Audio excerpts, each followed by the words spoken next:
Choosing a new router nowadays can be nothing short of an absolute nightmare. It seems like every tool manufacturer has got the perfect solution for you, just waiting on their shelf. But that's not necessarily the case. So in this video, I'm going to share with you the approach I take that'll hopefully make your life that little bit easier.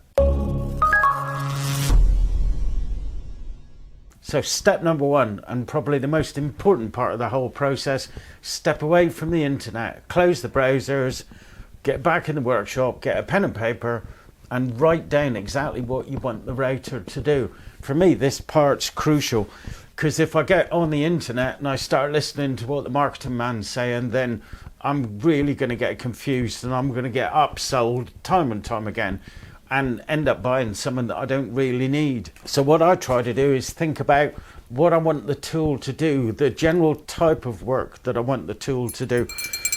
And what I'm trying to work out is motor size and collet size. So am I looking for someone that's going to do delicate edging works, profiles, small roundovers, that kind of thing? Or am I looking for something that's going to do rebates, rabbets, trench work, mortises, so I can work out whether I'm happy to go for a 1/4 inch collet, smaller body, smaller motor, or a 1/2 inch collet, bigger body, bigger motor. And the two don't really cross over that well. The 1/4 inch collet, you're going to be limited on the size of the router bit that you can get in it, and the motor size, what it'll cope with. And the larger body router, the bigger motor, isn't going to be light enough for you to do delicate small work with.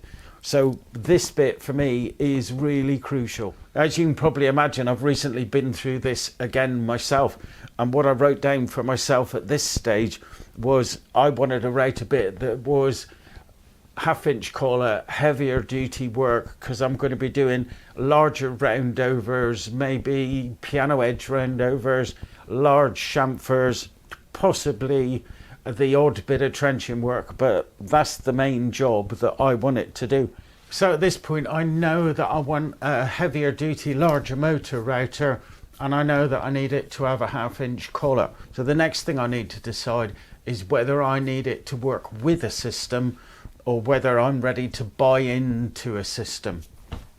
Now, by a system, I mean, if you look at some of the larger manufacturers, and to mention a few for no particular reason, Festool, obviously, because I've got a lot of Festool equipment, Bosch, DeWalt, Hitachi, Milwaukee, they all have their own system where all of their equipment works together. Now, it's really important, again, before you go back to the internet, to decide whether you want that, whether you've already got money invested in a particular manufacturer's system, in which case you need to decide for this purchase whether this tool has got to work with all of that other equipment, or whether you're about ready to take the plunge and buy into a certain manufacturer system. And that's quite a major step, because if you're anything like me, you don't know what the future holds and what work you're going to be asked to do. So making that quantum leap into a brand new system, it requires quite a bit of thought. Again, for me, with this particular purchase, I've already got the routers that Festool offer that work with their system, and I don't need this to work with the Festool system. In fact, the reason for this purchase is so that I don't have to tie up one of the system routers that I've got on these simple tasks. So I don't need this router to act as part of a system and utilize all of those system accessories that would be available to it, but I don't want to shoot myself in the foot either, and I do want to make sure that it's got some basic accessories with it that I believe every good router should come with, or at least have the ability to buy as an optional extra. So the first one I want to make sure I get is a parallel fence, and that's to enable me to utilize router bits that don't come with a guide bush.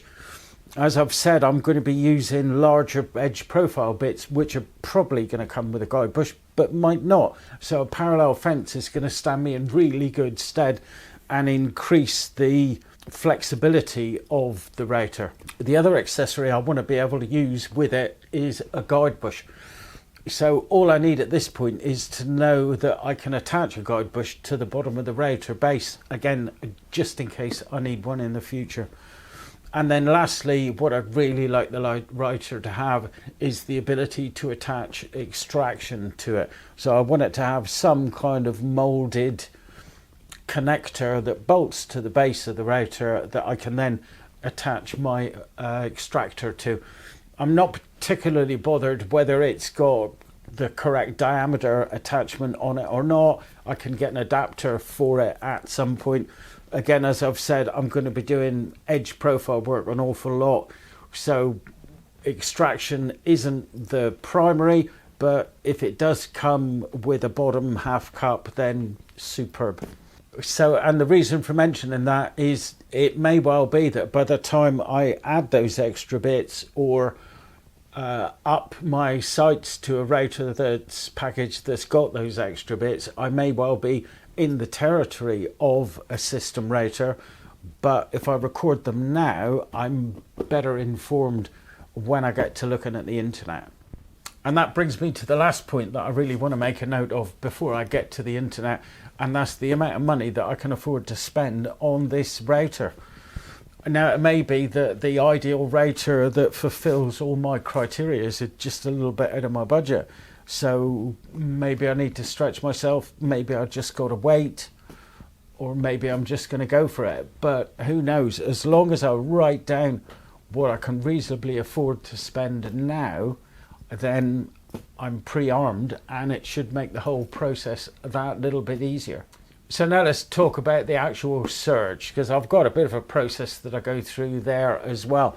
I take the key bit of information, which for me in this purchase is 1/2 inch collet router, and I'm going to search for that. And I'm not going to just accept page 1 of the search results.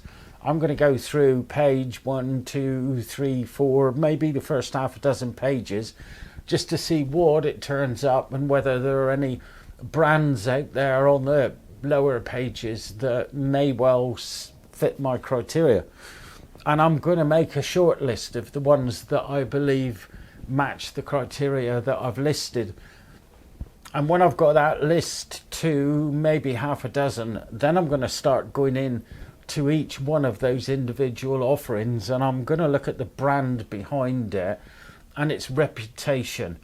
And what I really want to find are a number of maybe YouTube videos or articles written by long-term owners, somebody that's had the kit for ideally a year or 2 years and have used it in a similar environment to the one I'm going to be in, and have put it through its paces a little bit. And I want to know whether stuff's fallen off, whether it's broken, the motor's burnt out, a critical part is snapped, just to get a general feel for how well made this piece of kit is.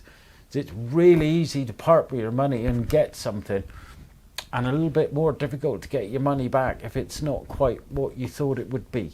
So there you have it. That's the simple process that I go through when I approach buying a new router, or indeed any power tool or any major tool for the workshop. I like to get all of my ducks in order before I go and subject myself to the persuading ways of the modern day marketing man. I hope this has been of some use to you and will help you when you face that next hurdle of acquiring a new piece of equipment. Thank you very much indeed for watching, and hope to see you next time. Ta-ra!